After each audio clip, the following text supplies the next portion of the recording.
So our old process was a very tedious process. We found that there was various manual activities and tasks that we can replace.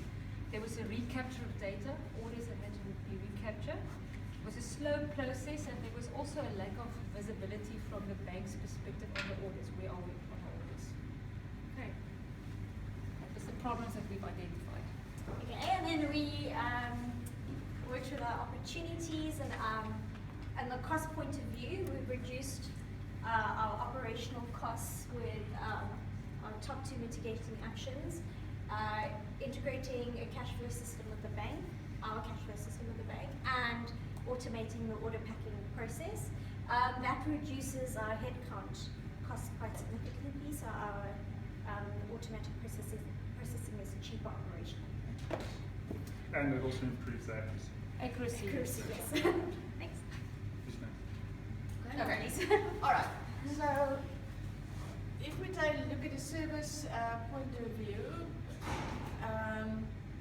with the cash flow system integration with SPV, the automate of the order packaging, as well as the SPV that stocks the ATMs, and the send of the proactive status communication, and the implementation of electronic statements. With all of those things, it's actually our service levels that will up due to the fact that we don't have the bank that will continuously need to follow up with SPV on where's my order, and with the automated order packaging, we will also eliminate the discrepancies that we might have when it comes to the, what do they call that? When we do the balancing. The balancing, and also the denominations. And thank you.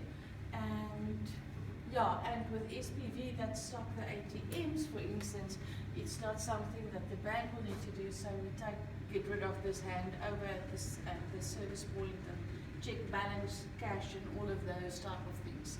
So that will also be eliminated with that. Okay, Marlies was taking a bit of mine already. No problem, that's fine. Looking at point number 3, what happens there is there's a risk of having SBB having to transfer take cash to the bank. So we eliminate the risk by replenishing the ATMs ourselves.